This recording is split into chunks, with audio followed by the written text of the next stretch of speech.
ये राशन का पैसा मोदी जी 2017 के पहले भी देते थे, लेकिन भाइयों बहनों 2017 के पहले राशन का पैसा तो चंद लोग खा जाते थे। सत्ता में जो लोग बैठते थे राशन, गरीब का राशन खा जाते थे। केवल जाति के नाम पर समाज को बांटना, पर्व और त्योहारों में दंगा करवा देना, बिजली से आम जनमानस को वंचित करवाना, विकास के कार्यों में बंदर बांट कर देना और आम जनमानस को कोई सुविधा न देकर के उसको उसके हाल में छोड़ देना, यही तो विपक्ष की पहली पहचान थी। लेकिन आज ऐसा नहीं हो पाएगा।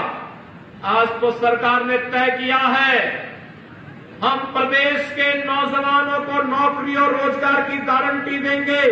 4.5 वर्ष में भाइयों बहनों 4.5 लाख नौजवानों को सरकारी नौकरी उत्तर प्रदेश में दी।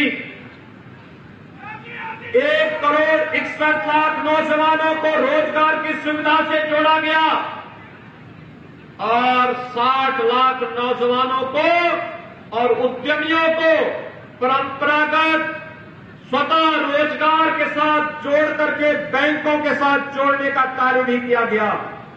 आज कोई नौजवान के जीवन के साथ खिलवाड़ नहीं कर सकता।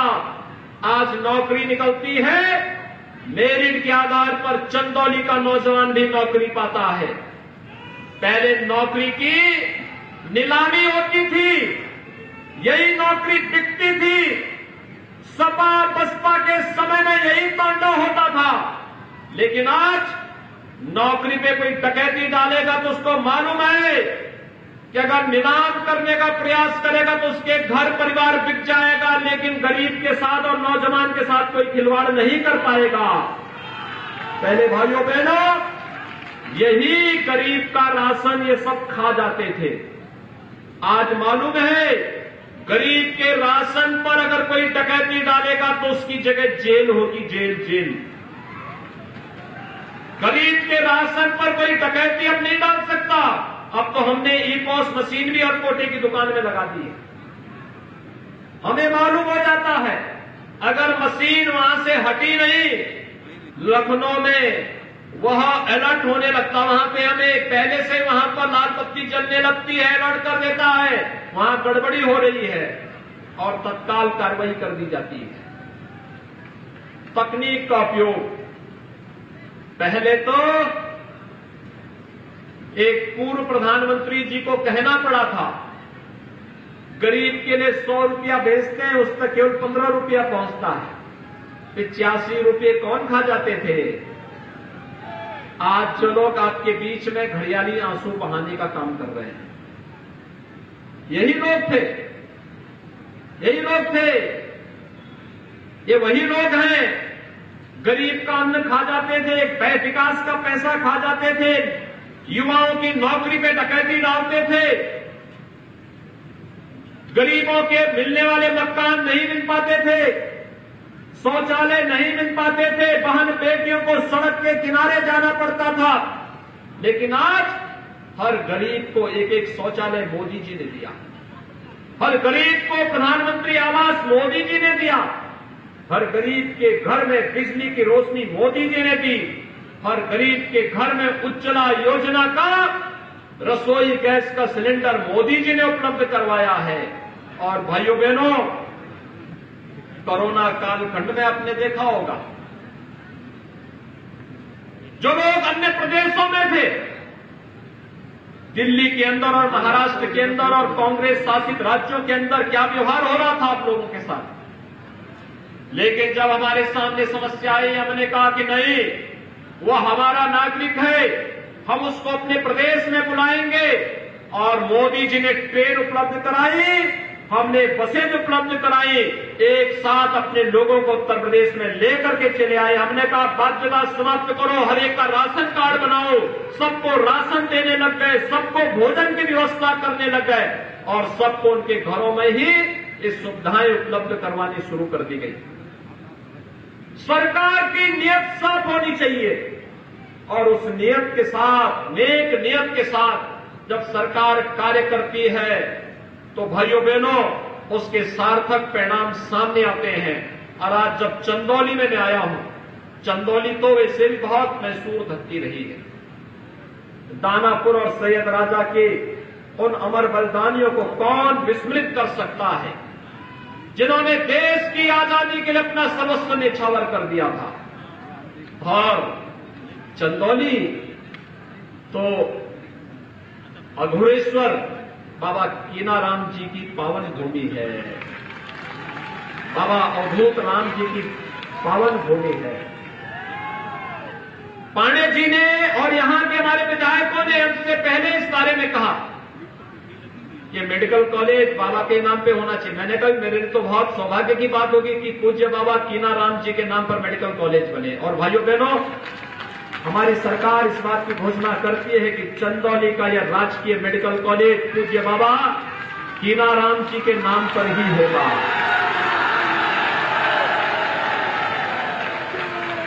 पूज्य बाबा कीनाराम जी की स्मृतियों को हम समर्पित करते हैं। उनकी कृपा इस जनपद में, इस क्षेत्र में बराबर बनी हुई है। उनकी कृपा बनी हुई है। वे परम आध्यात्मिक विभूति थी। उनकी विभूतियों की चर्चा आज भी होती है। और इसलिए भाइयों बहनों, मैं गया था, दीन दुखियों, वंचितों, अति पिछड़ों के प्रति उनके मन में कितना अनुराग था। हर व्यक्ति ऐसा मानता था जैसे बाबा हमारे हैं। बाबा के प्रति अनुराग, उनके प्रति उनकी सिद्धियों ने न जाने कितने लोगों के जीवन में परिवर्तन ला दिया था। और आज भी जब बाबा कीनाराम जी का समारोह होता है, कितनी श्रद्धा के साथ लाखों की संख्या में हर गरीब, हर वंचित, हर तबके का व्यक्ति आकर के बाबा की समाधि में जाकर के प्रार्थना करता है, मन्नत मांगता है, पूजा करता है। और बाबा की वो कृपा आज भी सूक्ष्म रूप से निरंतर सबके ऊपर बनी हुई है।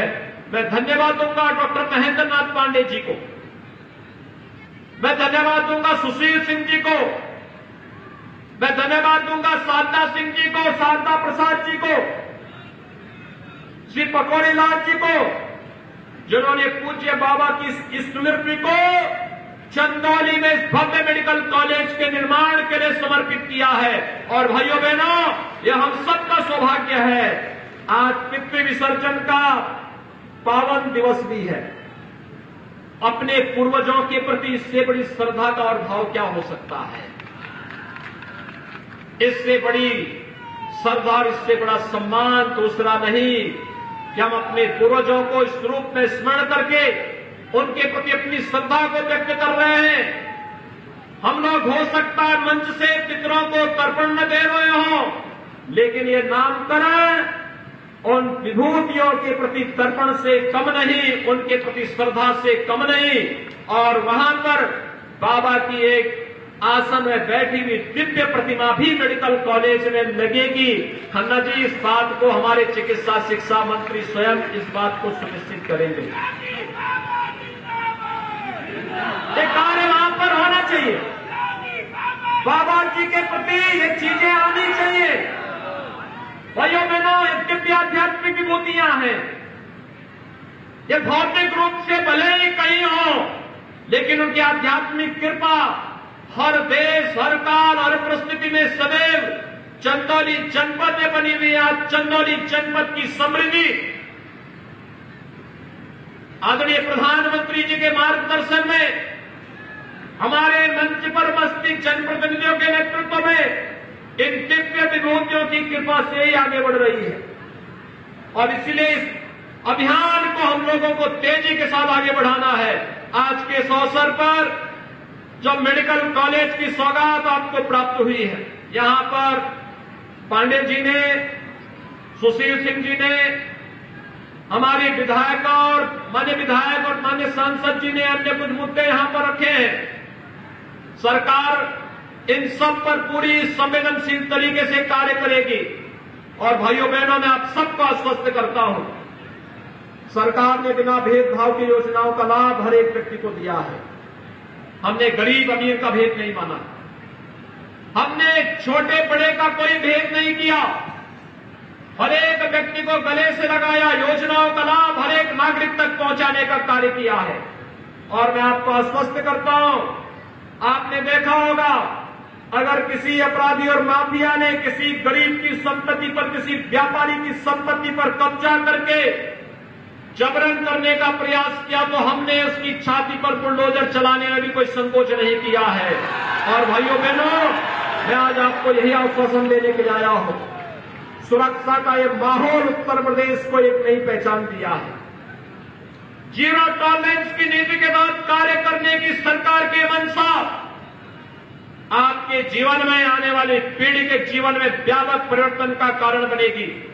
और मैं आज के इस अवसर पर जब यहां पर लगभग 800 करोड़ रुपए की परियोजनाओं का लोकार्पण और शिलान्यास का कार्यक्रम संपन्न हो रहा है, मंच पर उपस्थित केंद्रीय मंत्री डॉक्टर महेंद्र नाथ पांडे जी, हमारे सांसद श्री पकौड़ी लाल कोल जी, हमारे विधायकगण श्री सुशील सिंह जी, श्रीमती साधना सिंह जी, श्री शारदा प्रसाद जी और अन्य हमारे जितने भी जनप्रतिनिधि हैं, इन सबको मैं हृदय से धन्यवाद देता हूं कि इनके द्वारा निरंतर विकास के लिए प्रयास किया जाता है। और प्रयास का परिणाम किस रूप में, मधुर रूप से हमारे बीच में है, यह किसी से छुपा हुआ नहीं है।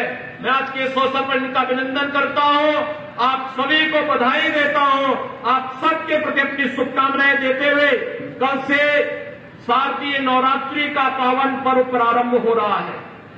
यह आदिशक्ति मां भगवती के पूजन का दिवस होता है।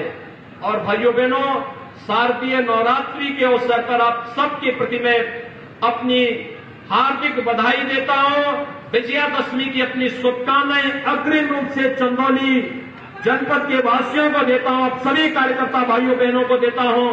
धन्यवाद, जय हिंद। आप सब मेरे साथ बोलेंगे हर हर महा